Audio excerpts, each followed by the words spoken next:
తెలుగు రాజ్యం ప్రేక్షకులకు నమస్కారం. నా పేరు మల్లికార్జున్. ఇవాళ తెలుగు సినిమా ప్రపంచం మొత్తం మాట్లాడుకుంటుంది. బాహుబలి 2000 కోట్ల రూపాయలు బిజినెస్ చేసింది. తర్వాత త్రిబుల్ ఆర్, ఇప్పుడు పుష్ప, ఇలా సినిమాలన్నీ సెన్సేషన్ క్రియేట్ చేసినాయి. ఇవాళ మొత్తం దేశం మొత్తం కూడా వాళ్ళ తెలుగు సినిమా గురించి చర్చించుకుంటుంది. అసలు తెలుగు సినిమా ఎక్కడి నుంచి మొదలైంది, ఎలా మొదలైంది, దీన్ని ఆరంభం చేసిన ప్రముఖులు ఎవరు, వాళ్ళ గురించి ఈరోజు మనం చర్చించుకోవాల్సిన అవసరం ఎంతైనా ఉంది. ఇదే విషయాలు మనకు అందించడానికి ప్రముఖ రచయిత, చరిత్రకారులు, రాజకీయ విశ్లేషకులు చిల్లగట్టు శ్రీకాంత్ కుమార్ మనతో ఉన్నారు. ఆయన అడిగి మరిన్ని విషయాలు తెలుసుకుందాం. నమస్కారం సార్. నమస్తే మల్లికార్జున్ గారు. సార్, శ్రీకాంత్ గారు చెప్పండి, నిజంగా వాళ్ళ తెలుగు సినిమా గురించి అయితే ప్రపంచం మొత్తం ఆడుకుంటుంది. హాలీవుడ్, బాలీవుడ్, ఆస్కార్ డిస్కషన్ కూడా జరిగింది. Already global golden globe award వచ్చింది. సో చాలా పెద్ద బిజినెస్, చాలా పెద్ద మార్కెట్ అయిపోయింది. వాళ్ళ ఒక రీజనల్ సినిమా ఒక అంతర్జాతీయ స్థాయిలో ఎంత పెద్ద సెన్సేషన్ క్రియేట్ చేయడం అనేది నిజంగా తెలుగు వాళ్ళంతా గర్వపడాల్సిన విషయం.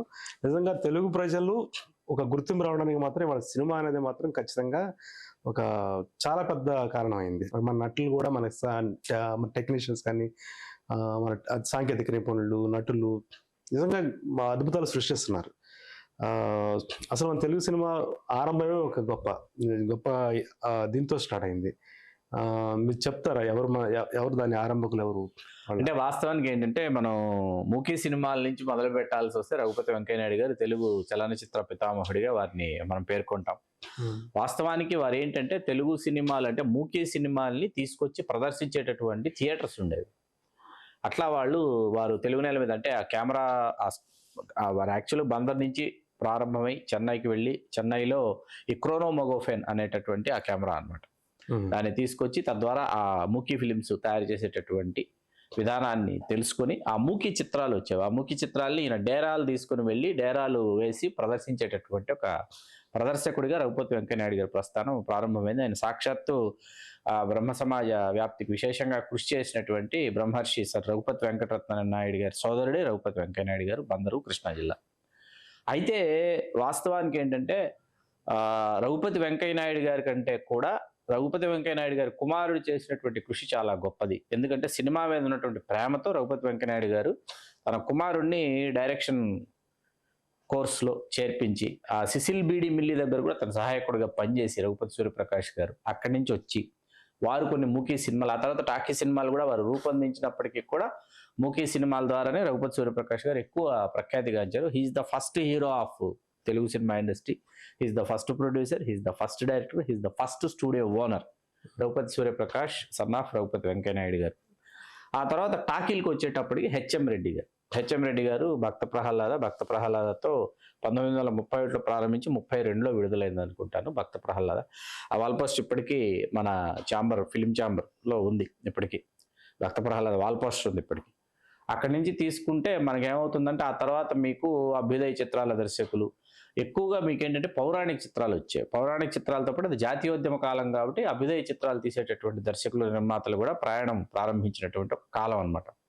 49కి వచ్చేటప్పటికి, అంటే 49కి ముందే అక్కినేని నాగేశ్వరరావు గారు హీరో అయిపోయారు. అక్కినేని నాగేశ్వరరావు గారి కంటే ముందు స్టార్ హీరోలు వచ్చి చిత్తూరు వినాయక గారు, చదలవాడ నారాయణరావు గారు, వీళ్ళిద్దరు ఫస్ట్ స్టార్ హీరోలు. మరీ ముఖ్యంగా చిత్తూరు వినాయక గారు.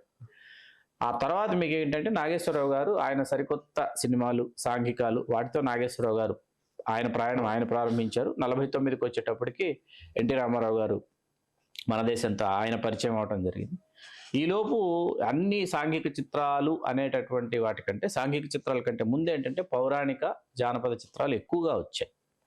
ఈ పౌరాణిక చిత్రాలన్నీ ఎట్లా ఉండేటువంటి, పౌరాణిక చిత్రాలు నటించినటువంటి నటులందరూ నాగయ్య గారు లాంటి, కన్నాంబ గారు లాంటి వాళ్ళని మినహాయిస్తే, మిగతా సిఎస్ఆర్, గోవిందరాజు సుబ్బారావు అట్లాంటి వాళ్ళని మినహాయిస్తే మిగతా వాళ్ళందరూ ఏంటంటే నాటకాల నుంచి వచ్చినటువంటి వాళ్ళు. ఆ నాటక పక్కీలోనే నటించేవాళ్ళు, ఆ నాటక పక్కీలోనే పద్యాలు ఉండేవి.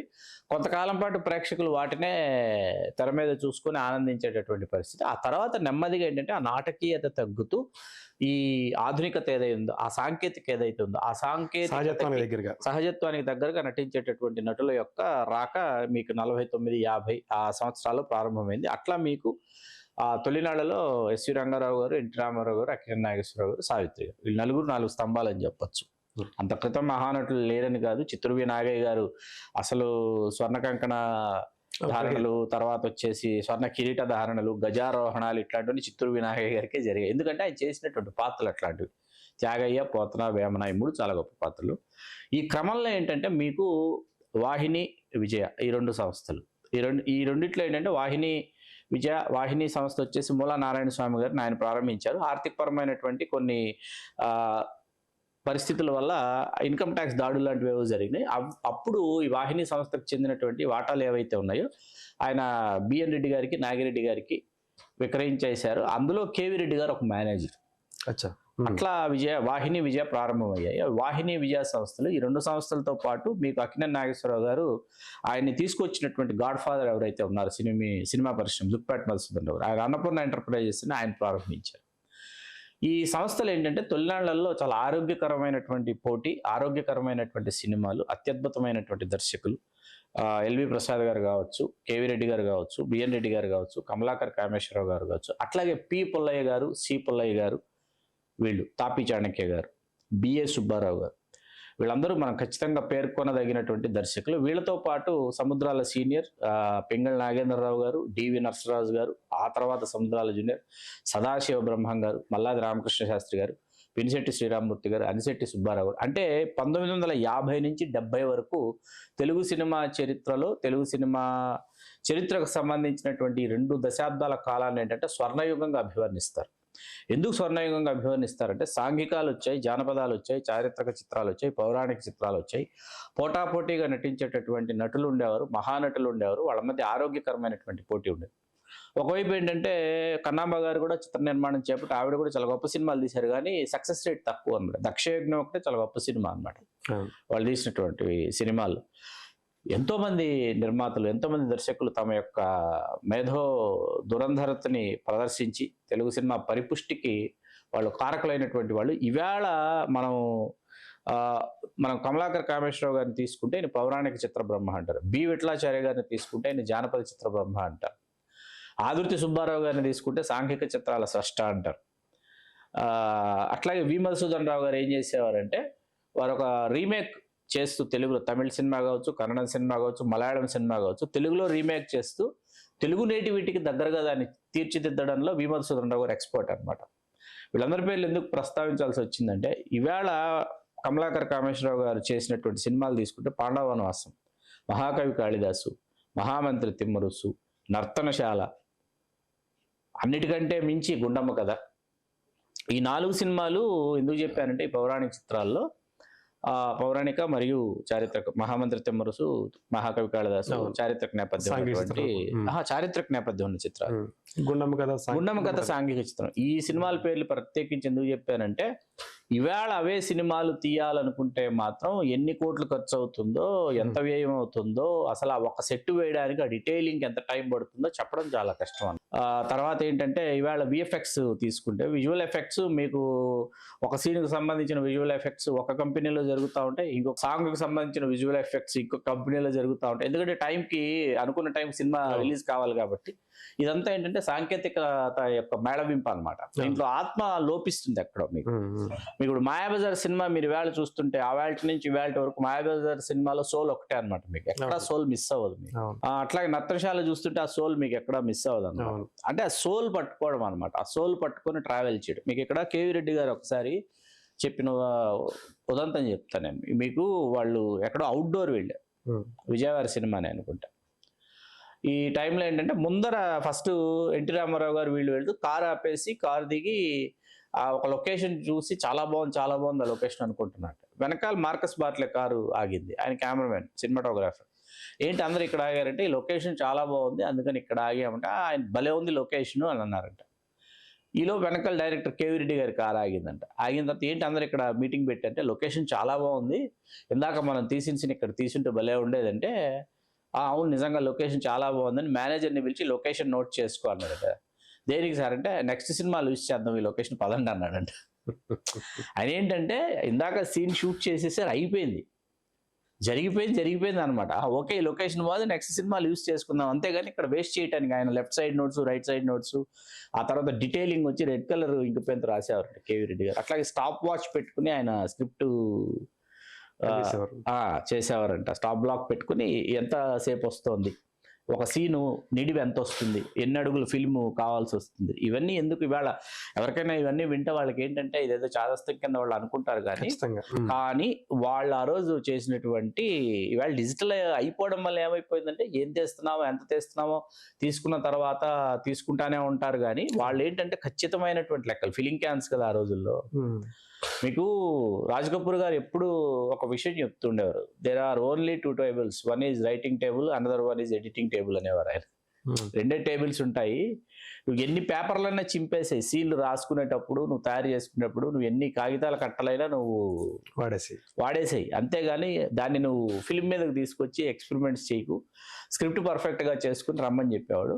ఆ తర్వాత ఎడిటింగ్ చేసేటప్పుడు ఎడిటింగ్ టేబుల్ మీద ప్రేక్షకుడి పాయింట్ ఆఫ్ వ్యూలో ఆయన చూడమనేవాడు సినిమా. ప్రేక్షకుడి పాయింట్ ఆఫ్ వ్యూ అంటే ఏంటంటే ఈ సీన్ ప్రేక్షకుడికి నచ్చుతుందా, ఈ సీన్ తర్వాత కంటిన్యూటీ ఉందా, ఈ సీన్ తర్వాత అసలు కనెక్టివిటీ ఉందా అని రాజ్ కపూర్ గారు ఆలోచించేవారు. ఇక్కడ ఏడిది నాగేశ్వరరావు గారు పూర్ణోదయ అధినేత, బాగా నచ్చినటువంటి నిర్మాతల్లో నాకు ఏడిది నాగేశ్వరరావు గారు చాలా ఇష్టం. మీకు ఆయన సీతాకోక చిలక సినిమా చేస్తున్నప్పుడు ఏంటంటే క్లైమాక్స్ వచ్చి ప్యాథటిక్ క్లైమాక్స్ చేద్దామని భారతరాజు గారు అనుకుంటే ఏడిది నాగేశ్వరరావు గారు చాలాసేపు వాదించారంట భారతరాజు గారు. మనం ఏం చెప్తున్నాము, 2 మతాలకు సంబంధించినటువంటి ఒక యువతి ఒక యువకుడు ప్రేమించుకున్నారు, వాళ్ళు ఎన్నో అడ్డంకులను ఎదుర్కొని వాళ్ళ నిజమైనటువంటి ప్రేమని వాళ్ళు నిరూపించుకోవడానికి వాళ్ళిద్దరు కలిస్తేనే బాగుంటుంది, వాళ్ళిద్దరిని చంపేద్దాం అంటావేంటి నువ్వు. భారతరాజా గారికి ఏంటంటే మరో చరిత్ర క్లైమాక్స్ ప్యాథటిక్ క్లైమాక్స్, ఆ ప్రభావం ఉంది, బాలచంద్ర గారి ప్రభావం భారతరాజా గారి మీద ఉంది. ఆ ప్రభావంతో ఏంటంటే ఇద్దరిని చంపేస్తే ఇది ఒక అవుట్ స్టాండింగ్ క్లాసిక్ అయిపోతుంది అని అనుకుంటున్నాడు. అది మెన్షన్ చేశారంట ఏడిది నాగేశ్వరరావు గారు. ఆ ప్రభావం ఏమైనా ఉందా నీకు, మరో చరిత్ర ప్రభావం, ఆ ప్రభావంలో మాట్లాడుతున్నట్టు వద్దు మనం అని 2 క్లైమాక్స్లు తీద్దాం అన్నారంట ఏడిది నాగేశ్వరరావు గారు. ఓకే, నువ్వు ప్యాథటిక్ క్లైమాక్స్ అంటే నువ్వు ట్రాజడీ ఎండింగ్ కోరుకుంటున్నావు కదా, ఆ క్లైమాక్స్ తీద్దాం, హ్యాపీ ఎండింగ్ తీసి 2 ఒకసారి చూద్దాం మనం ఆర్డర్లో. సినిమా మొత్తం ఒకటి ట్రాజడీ ఎండింగ్ ఒకటి హ్యాపీ ఎండింగ్తో చూసుకుని డెసిషన్ తీసుకున్నారు. అది చూసుకున్న తర్వాత అర్థమైందండి హ్యాపీ ఎండింగ్ చాలా బాగుందని చెప్పేసి. అప్పుడు భారతరాజు గారు అన్నారు ఏడిది నాగేశ్వరరావు గారు, you are not only a producer sir, you are a technician. అంటే ప్రొడ్యూసర్ ఇన్వాల్వ్ అవటం, తర్వాత మీకు అభిరుచి ఉండాలి. అభిరుచి ఇప్పుడు అల్లు అరవింద్ గారు, ఏడిది నాగేశ్వరరావు గారు వీళ్ళందరూ ఏంటంటే అభిరుచి ఉన్న నిర్మాతలు. కేఎస్ రామారావు గారు మరీ ముఖ్యంగా ఈ సందర్భంగా ఆయన ప్రస్తావించి తీరాలి. ఎందుకు ప్రస్తావించాలి కేఎస్ రామారావు గారిని అన్నానంటే, ఒక నవల సినిమాగా పనికొస్తుంది, ఆ పనికొచ్చేటటువంటి క్రమంలో దాన్ని ఎంత జనరంజకంగా ప్రేక్షకులకి తీసుకువెళ్ళాలి అని ఆలోచించినటువంటి ఒక నిర్మాత కేఎస్ రామారావు గారు. అందుకే ఆయన ఏం చేసేవారంటే, మీకు అసలు కంప్లీట్గా ఏంటంటే ఒక కొత్త హీరో కావాలి, ఆ కొత్త హీరో కోసం అన్వేషిస్తున్న సమయంలో ఆయన అప్పటికి డబ్బింగ్ సినిమాలు చేశారు, టిక్ టిక్ టిక్ అని కమలాసన్ గారు.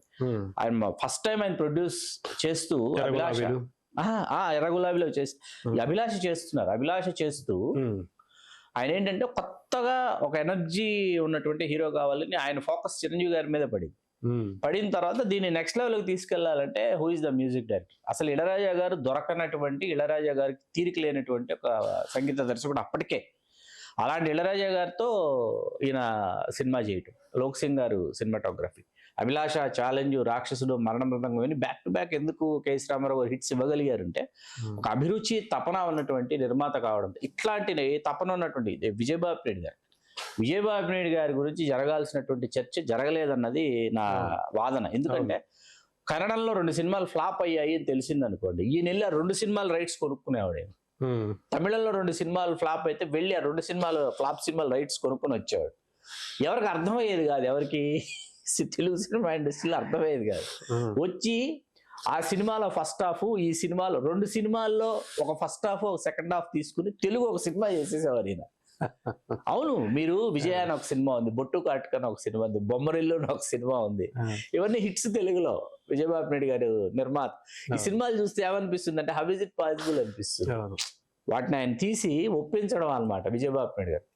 దేవివర ప్రసాద్ గారు లాంటి వాళ్ళు అంటే వాళ్ళ పద్ధతి వేరు, వాళ్ళ నిర్మాణ సంస్థ, నిర్మాణ విలువలు, అది ఆ కైండ్ ఆఫ్ ఇది. అల్లు అరవింద్ గారు, ఆయన అల్లు రామలింగయ్య గారు స్థాపిస్తే అల్లు అరవింద్ గారు దాన్ని టు బి కంటిన్యూడ్గా తీసుకొచ్చి, ఆయనకి చిరంజీవి గారు ఒక హీరో దొరకడంతో ఆయన ఎక్స్పెరిమెంట్స్, యమకింకరుడు, విజేత, శుభలేఖ ఇలాంటి ఎక్స్పెరిమెంట్స్ అన్ని చిరంజీవి గారి మీద అరవింద్ గారు చేసి వాస్తవానికి అవి అద్భుతమైనటువంటి వ్యాపారాత్మక సినిమాలు ఏవి కాదు. శుభలేఖ తీసుకున్నా, లేకపోతే విజేత తీసుకున్నా, యమకింకరుడు తీసుకున్నా. కానీ ఏంటంటే ఆ సమయంలో అరవింద్ గారు చేసినటువంటి ప్రయోగాలు, ఆ టైంకి చేయాల్సినటువంటి ప్రయోగాలు, ఇట్లా ఏంటంటే ఆ టైంలో ఉన్నటువంటి ప్రొడ్యూసర్స్ వీళ్ళందరూ తెలుగు సినిమా పరిపుష్టికి, ఆ తర్వాత భారీ చిత్రాలు అనేటప్పటికి కె దేవేంద్ర ప్రసాద్ గారు, సి అశ్విని దత్ గారు వీళ్ళంటే రాజీ పడినటువంటి నిర్మాణ ధోరణి. అట్లాగే ఎస్ గోపాల్ రెడ్డి గారు, భార్గవ ప్రొడక్షన్స్, ప్రేక్షకుల యొక్క నాడి పట్టుకున్నటువంటి నిర్మాతలలో ఆయన ఒకడు అనమాట. అంటే ఆయన మీద అంటే విజయబాబు నాయుడు గారి సినిమాలు అంత క్రితం నిర్మాతగా ఉన్న సినిమాల బూతు లేదా అంటే లేదని కాదు, ఆ మాటకు వస్తే బాలచంద్ర గారి సినిమాల ప్రభావం మన మీద చాలా ఉంది. సౌత్ సినిమాల మీద బాలచంద్ర గారి సినిమాల ప్రభావం చాలా ఉంది. ఒక విధంగా అప్పుడు బోల్డ్ సినిమాలు అనిపించేవి చెప్పాలంటే. అవును. మీకు ఈ సమయంలో ఏంటంటే కమల్ హాసన్ గారు మీకు బాలచంద్ర గారి దగ్గర గ్రూమ్ అయినటువంటి ఆర్టిస్ట్, నాట్ ఆయన హీరో అనకూడదు, ఆర్టిస్ట్ అనాలి. బాలచంద్ర గారి దగ్గర గ్రూమ్ అయ్యి ఆయనకి ఏంటంటే ప్రయోగాలు చేసేటటువంటి ఒక సమయం వచ్చింది కమల్ హాసన్ గారు. ఆయన బాలచంద్ర గారి దగ్గర ఏంటి, రే కమల్ వచ్చి అక్కడ నించో అంటే, సార్ అని వచ్చి నించుని, రే ఇదిరా సీను ఎలా చేస్తావు చెయ్యి అంటే కమల్ గారు పెర్ఫామ్ చేస్తాం, బాగుందిరా బాగా చేస్తున్నావు. కొంచెం అక్కడ డైలాగ్ చెప్తున్నప్పుడు నాకు ఇలా కావాలి అని చెప్పేసి బిఎస్ లోక్నాథ్ గారు అని ఉండేవారు, ఆయన సినిమాటోగ్రాఫర్. ఆయన తర్వాత రఘునాథ్ రెడ్డి గారిని ఆయన చేశారు బాలచంద్ర గారి వరుసగా. అది చెయ్యి అంటే కమల్ హాసన్ గారు పెర్ఫామ్ చేసేసేవారు. నీకు బ్రేక్ రా అంటే సరే సార్ అని వెళ్ళిపోయేవారు. అంటే గురువు కదా. యాక్చువల్లీ మీ దగ్గర ఉన్నంత సమాచారం ఇవాళ సినిమా రంగంలో ఎవరైతే ఉన్నారో వాళ్ళ దగ్గర కూడా లేదేమో. లేదండి, తప్పండి. ఒక్క నిమిషం దానికి చెప్తాను సార్, దానికి ఉదాహరణ చెప్తాను, ఏమనుకోకండి. నేను ఎవరిని కించపరచాలని కాదు, ఒక ఉదాహరణ నేను ఇటీవల చూశాను. ఆహాలో ఒక ప్రోగ్రామ్ ఉంది, 90 సంవత్సరాల సందర్భంగా ఒక ప్రోగ్రామ్ చేశారు. ఆ సందర్భంగా చిరంజీవి గారిని కూడా పిలిచి సన్మానం చేసినట్టున్నారు. అక్కడ ఒక ఏవి వేస్తున్నారు. ఆ ఏవిలో ఏం వేస్తున్నారంటే రఘుపతి వెంకయ్య నాయుడు గారని చెప్తున్నారు. కానీ అక్కడ ఫోటో వచ్చేసి రఘుపతి వెంకటరత్న నాయుడు గారి ఫోటో చూపిస్తారు. ఇలాంటి రాక్షసాలు చాలా ఉన్నాయి. అంటే అక్కడ వేదిక మీద చాలా పెద్దలు కూర్చొని ఉండారు. ఓకే, వీళ్ళు కూర్చొని ఉండి కూడా అంటే ఇది తప్పు జరిగింది అనే కరెక్షన్ కూడా ఎవరు చేయట్లేదు. ఓకేనండి. తర్వాత అక్కడ ఎలా మొదలైంది, ఈ సందర్భంగా సినిమా ప్రస్తావన వచ్చిన ప్రతిసారి కూడా మనం రఘుపతి వెంకయ్య గారి గురించి చాలా చెప్పుకోవాలి. అంటే ఇవాళ చాలా మంది వాళ్ళ కాళ్ళకి అంటే కొన్ని చెప్తారు, ఫాదర్ ఉంటాడు, కాళ్ళకి చెప్పులు కూడా లేకుండా తిరిగిన రోజులు ఉంటాయి, కానీ పిల్లలకి అన్ని సమకూరుస్తాడు. ఓకే, అట్లా అని చెప్పేసి ఆ ఫాదర్ని వాళ్ళు మర్చిపోకూడదు. అంటే కాళ్ళకి చెప్పులు కూడా లేకుండా కష్టపడి ఎంత కష్టపడి అతను దాన్ని సమకూర్చాడు అనేది, ఆ పెయిన్ అనేది పిల్లలు అర్థం చేసుకోవాలి. అంటే ఇవాళ సినిమా ఇండస్ట్రీ వచ్చేప్పుడు నేను ఎందుకు ఈ ప్రస్తావన తీసుకొస్తున్నానంటే, ఇవాళ ఎవరో అంటే మీరు వీళ్ళ మీద లెక్క పెట్టగలిగినంత సాంకేతిక నిపుణులు, దర్శకులు, కథా రచయితలు ఉన్నారన్నారు. దానికి కారణం అంటే వీళ్ళకి ఎవరికి కూడా ఏ రంగంలో పనిచేస్తున్నారో ఆ రంగంలో విశేష కృషి చేసిన పెద్దల గురించి ఆలోచించి వాళ్ళ గురించి తెలుసుకునే సమయం ఉండటం లేదా? ఈ సందర్భంగా మరి ముఖ్యంగా మనం ఇందాక బాహుబలి ప్రస్తావనలు, త్రిబుల్ ప్రస్తావనలు, పుష్ప ప్రస్తావనలు తీసుకొచ్చాం కాబట్టి ఇక్కడ మనం ఇద్దరు నిర్మాతల గురించి ఖచ్చితంగా చెప్పుకొని తీరాలి. ఆ ఇద్దరు ఎవరంటే ఒకరు ఎం శ్యామ్ ప్రసాద్ రెడ్డి గారు, ఇంకొకరు ఎంఎస్ రాజు గారు. వీళ్ళిద్దరు ఏంటంటే గ్రాఫిక్స్ సంబంధించి తెలుగు సినిమా స్థాయిని పెంచాలంటే మనం ఇంకేదో చెయ్యాలని చెప్పి తప్పించినటువంటి నిర్మాతలు వీళ్ళిద్దరి పేర్లని ఇక్కడ ఖచ్చితంగా ప్రస్తావించాలి. మరీ ముఖ్యంగా శ్యామ్ ప్రసాద్ రెడ్డి గారు ఏంటంటే ఆయన ఎడ్యుకేషన్ పూర్తయి ఇండియాకి వచ్చిన తర్వాత ఆయన వరుసగా ఏంటంటే కోటి రామకృష్ణ గారి దర్శకత్వంలో తలంబరాలు చేసి, ఆ తర్వాత దేవి ఎంఎస్ రాజు గారు. అమ్మోరు నుంచి ఏంటంటే ఆయన తన చేసింది అమ్మోరు, అంజీ అరుంధతే చేసింది.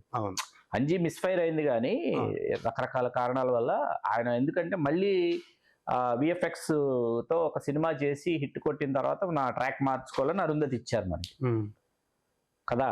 ఎందుకంటే ఆయన ఈ విఎఫ్ఎక్స్లు ఏవైతే ఆయన ప్రవేశపెట్టి ఈ సినిమాని అత్యున్నతంగా సాంకేతికంగా పెంచొచ్చు అని శ్యాంప్రసాద్ రెడ్డి గారు నిరూపించారో, ఆ బాటలో ఎంఎస్ రాజు గారు కూడా ఏంటంటే దేవి పుత్రుడు, దేవి ఇవన్నీ ఏంటంటే విఎఫ్ఎక్స్ బెస్ట్ మూవీస్ అన్నమాట. దాన్ని ఎంఎస్ రాజు గారు నెక్స్ట్ లెవెల్కి తీసుకెళ్లారు. అదే టైం, ఇద్దరు ఒకటే టైంలో అన్నమాట.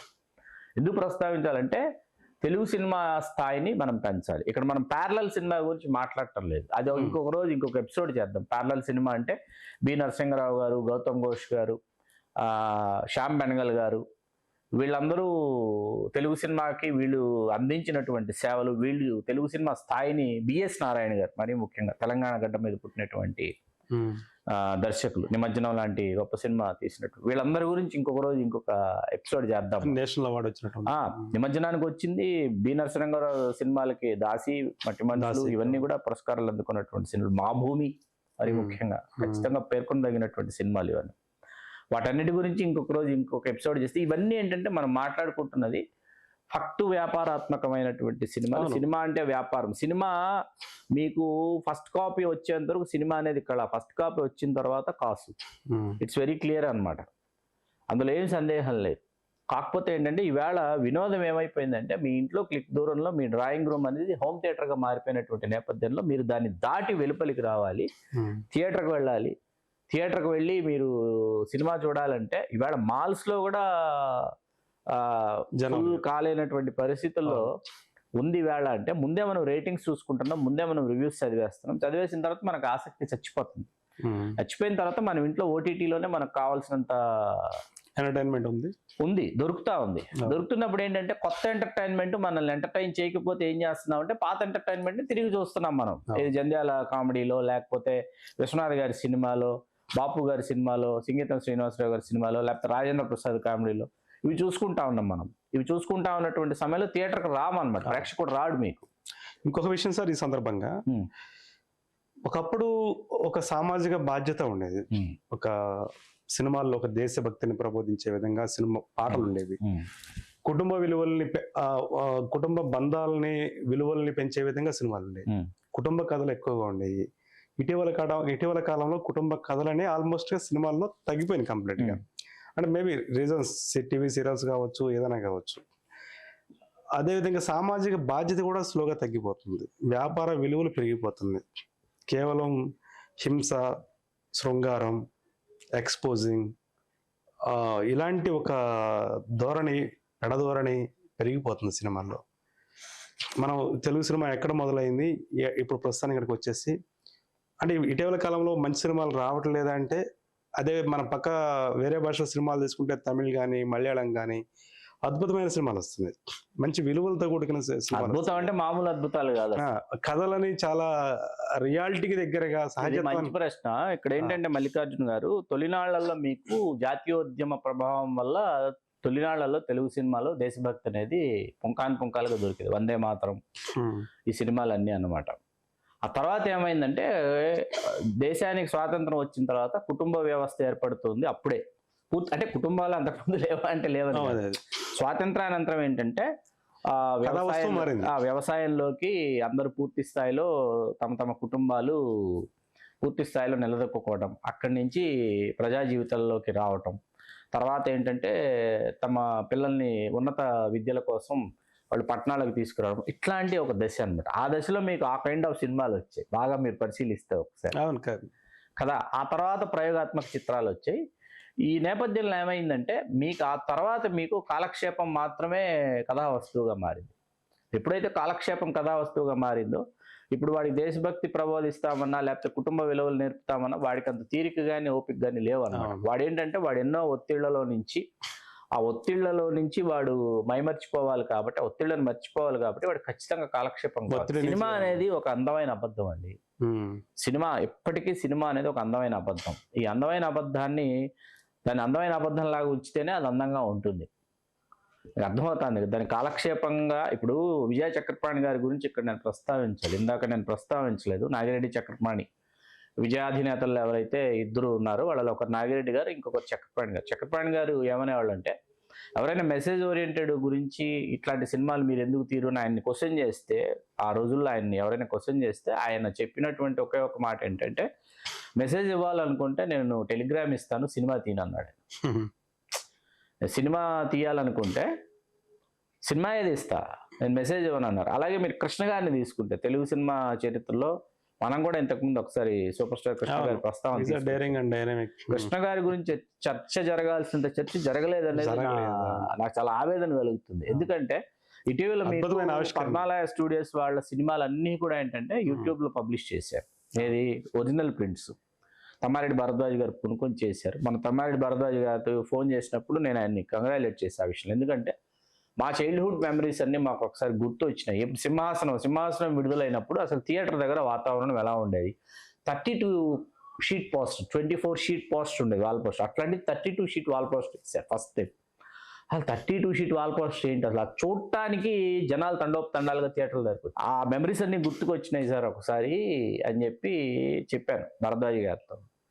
ఎందుకు కృష్ణ గారి గురించి జరగాల్సినంత చర్చ జరగలేదంటే, వీళ్ళందరికంటే ముందు అంటే మనం ఇందాక మాట్లాడుకున్నటువంటి రాజమౌళి గారు కావచ్చు, లేకపోతే సుకుమార్ గారు కావచ్చు, ఇంకొకరు కావచ్చు, మరొకరు కావచ్చు, వీళ్ళందరికంటే ముందుకు తెలుగు సినిమా అంటే అంతర్జాతీయ ప్రమాణాలతో ఉండాలి, హాలీవుడ్ సినిమాలతో పోటీ పడాలి, మనం ఏం తక్కువ అని చెప్పి ప్రయోగాలు చేసినటువంటి one and only hero, producer and also director, studio owner Krishna గారు మాత్రమే.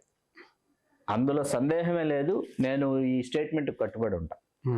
కృష్ణ గారు ఎక్కడైతే ఆపారో, లేకపోతే కృష్ణ గారు ఎక్కడైతే ఆగారో, అక్కడి నుంచి దానిని చాలా ముందుకు తీసుకెళ్ళినటువంటి హీరో చిరంజీవి గారు, మెగాస్టార్ చిరంజీవి గారు. యాక్షన్ ఓరియంటెడ్ కానీ, ఫైట్స్ కానీ, డాన్స్ కానీ, అట్లాగే హీరో అంటే ఇంత ఈజీగా, ఇంత అత్యద్భుతంగా, ఇంత గ్రేస్ఫుల్గా పెర్ఫామ్ చేయాలా అనేటటువంటి, అంటే హీరోకు ఉండాల్సినటువంటి కొన్ని నియమాల్ని అసలు బద్దలు కొట్టేసి కొన్ని సూత్రాలని కంప్లీట్గా తుడిచిపెట్టేసినటువంటి హీరో ఎవరైనా ఉందంటే అది మెగాస్టార్ చిరంజీవి. కృష్ణ గారు ఏంటంటే ఒక కొలత, కాకపోతే ఆ కొలతలో కృష్ణ గారు ఇప్పుడు ఇవాళ మన మోసగాళ్ళకు మోసగాడు సినిమా చూస్తుంటే మనకి ఏమనిపిస్తుందంటే, అసలు ఆ రోజుల్లో తెలుగులో ఈ సినిమా ఈయన ఎలా తీశారు అని అనిపిస్తుంది. Mosagallaku Mosagadu, James Bond cinema. James Bond, Mosagallaku Mosagadu cowboy. James bond అంటే గూఢచారి, కౌబాయ్ వచ్చి మోసగాళ్ళకు మోసగాడు. కౌబాయ్ ఈ తరహా సినిమాలు మొదలు పెట్టింది ఆయనే.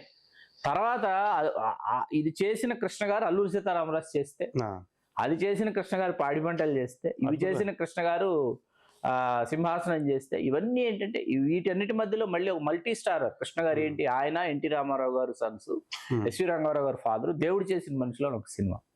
ఇన్ని అసలు హౌ ఇస్ ఇట్ పాసిబుల్ అనిపిస్తుంది. ఏంటి అంత లావిష్ గా, అంత రిచ్ గా కృష్ణ గారు చేసినటువంటి మన తెలుగు సినిమా అసలు ఎందులోనూ తగ్గకూడదు అనేటటువంటి ఒక ధీరత్వం కృష్ణ గారి సినిమాల్లో కనిపించింది. ఇంకోటి, ఆ తరం నటులు చాలా ఎక్కువ కష్టపడేవాళ్ళు. రోజులో కృష్ణ గారు అయితే రోజులో 16 గంటలు కష్టపడేవాడు. 18 గంటలు 3 షిఫ్ట్లు అండి. కృష్ణ గారు 3 షిఫ్ట్లు, ఎన్టీ రామారావు గారు 3 షిఫ్ట్లు. రామారావు గారు వచ్చేసి చాలా బరువైన పాత్రలు, కిరీటాలు, ఆ మేకప్లు, ఇవన్నీ ఆ పౌరాణిక పాత్రలు అసాధ్యమైంది. యాక్చువల్లీ పౌరాణిక పాత్రలు అంటే తెలుగు సినిమా తర్వాత అంటే వినోదింప చెయ్యాలని మన హీరోలు, మన సాంకేతిక నిపుణులు, దర్శక రచయితలు చెయ్యనటువంటి ప్రయత్నం లేదు. ఎందుకంటే హిందీలో మెహమూద్ అనే ఒక హీరో ఉన్నారు, ఆయన డామినేట్ చేస్తాడని మెహమూద్ గారిని ఏం చేశారంటే, ముంబై ఇండస్ట్రీ ఆయన దాదాపుగా ముంబైలో షూటింగులు చేసుకోవడానికి వీల్లేదని ఆయన మీద బాయ్కాట్ పెట్టింది. దాంతో ఆయన ఏం చేశాడంటే, ఆయన మెడ్రాస్లో ఉండేవాడు. మెడ్రాస్లో ఉండటంతో మెహమూద్కి ఏమైందంటే, తమిళంలో నాగేష్ గారు ఏం సినిమా చేస్తారు, తెలుగులో చలం గారు ఏం సినిమా చేస్తారో తెలుసుకుని ఈయన ఆ సినిమాలు రీమేక్ చేసుకుంటా ఉండేవాడు అనమాట. పెద్ద హిట్స్ అయిపోయావు అక్కడ, హిందీలో చాలా పెద్ద హిట్స్ అయ్యాయి మెహమూద్. అట్లాగా తెలుగులో ఏంటంటే చలం గారు రమణ చిత్ర అనే పతాకం మీద, హీరో చలం గారు, ఆంధ్ర దిలీప్ అంటారు కదా, ఆయన చేసినన్ని గొప్ప సినిమాలు, గొప్ప కథా వస్తువులు, సంగీతం ప్రధానంగా, వినోదం ప్రధానంగా ఆయన చేసినటువంటి సినిమాలు, ఆయన పాత్రలు కూడా అంతే గొప్పగా ఉండేవి. ఆ తర్వాత హాస్య కళాకారుల దగ్గరకు వచ్చేటప్పటికి అప్పటికి ఇప్పటికీ తెలుగు సినిమా పరిశ్రమలో ఉన్నంత మంది కమెడియన్స్ భారతీయ భాషా చిత్రాలలో ఎందులోనూ లేరు, ఎక్కడ లేరు. ఇక్కడ ఎంతమంది కమెడియన్స్ వచ్చినా ఇంకొక కమెడియన్ వచ్చాడు అనుకోండి, పుష్పక విమానాలు మరొకరికి చోటు ఉంటుంది అన్నట్టు తెలుగు సినిమా పరిశ్రమ ఇంకొక కమెడియన్కి చోటు ఉంటుంది. అటువంటి ఒక పరిశ్రమ. అట్లాగే నిష్క్రమించారు, అంతే త్వరగా చాలా మంది నిష్క్రమించారు. అది అత్యంత బాధాకరమైనటువంటి, కఠోరమైనటువంటి వాస్తవం. వాస్తవానికి తెలుగు సినిమాల్లో ఉన్న కామెడీ వేరే భాషలో ఎక్కడ ఇంత కామెడీ ఇంత లేరు, ఇంత ఎంటర్టైన్మెంట్ లేదు. ఎంటర్టైన్మెంట్ కి డెఫినెట్ గా ఇది ఇవాళ మనం యూట్యూబ్ లో రాత్రిళ్ళు మనం మామూలుగా వ్యూస్ ఉన్నటువంటి వీడియోస్ చూస్తుంటే, హైయెస్ట్ వ్యూస్ ఉన్నటువంటి వీడియోస్ అన్ని మనకి ఏంటంటే కామెడీ సీన్స్ కనిపిస్తాయి మనకి, నంబర్ ఆఫ్ ఇవి. మళ్ళీ అవే వాళ్ళ పొలిటికల్ ఇదికి మీమ్స్ గా ఉపయోగపడుతున్నాయి. అన్ని మీమ్స్ చాలా ఉపయోగపడుతుంది. రియల్ గా ఈ పొలిటీషియన్ మీద చేస్తున్నంత మీమ్స్ వాళ్ళు జనరేట్ చేస్తున్నంత కామెడీ రియల్ గా అది సినిమాల కంటే ఎక్కువ జనరేట్ చేస్తున్నారు.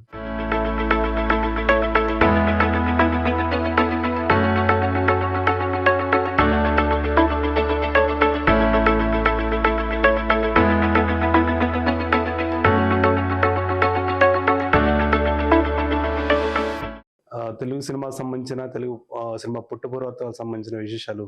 థ్యాంక్ యూ, నమస్తే అండి. ఇది ఒక భాగం మాత్రమే, ఇది ఒక ప్రారంభ భాగం అనుకుందాం కాసేపు తెలుగు సినిమా చరిత్రకు Continue చేద్దాం. సంబంధించి. దీన్ని మనం ఇంకా చాలా మంది కళాకారుల గురించి వాళ్ళ యొక్క వైదుష్యం గురించి మాట్లాడుకోవాలి. నాగభూషణం గారు, మన సూర్యకాంత్ పాత్ర నుంచి వద్దాం. ఇలాంటి వాళ్ళ గురించి రక్తకన్నీరు గురించి చాలా మాట్లాడుకోవాలి. అవన్నీ కూడా ఒక్కొక్క ఎపిసోడ్ చేద్దాం. అది తెలుగు రాజ్యం ప్రేక్షకులకి నేను మల్లికార్జున గారు కలిసి అందించేటటువంటి తెలుగు సినిమా చరిత్ర కంటిన్యూ అవుతుంది. ఇది కొనసాగుతుంది. చూస్తూనే ఉండండి తెలుగు రాజ్యం. మీ చిల్లగట్టు శ్రీకాంత్ కుమార్, మీ Mallikarjun. Please do subscribe to Telugu Rajyam channel. Please do subscribe to Telugu Rajyam channel. Please do subscribe to Telugu రాజ్యం ఛానల్. హాయ్ అండి, నేను మీ ఆర్పీని, నెల్లూరు పెద్దారెడ్డి చేపల పులుసు ఓనర్ని. మీరు తెలుగు రాజ్యం అనే ఈ యూట్యూబ్ ఛానల్ సబ్స్క్రైబ్ చేసుకుని మంచి మంచి వీడియోలతో వస్తారు. Thank you so much. Hi people, I'm Sonakshi Verma and you please watch Telugu Rajyam and please subscribe to the channel.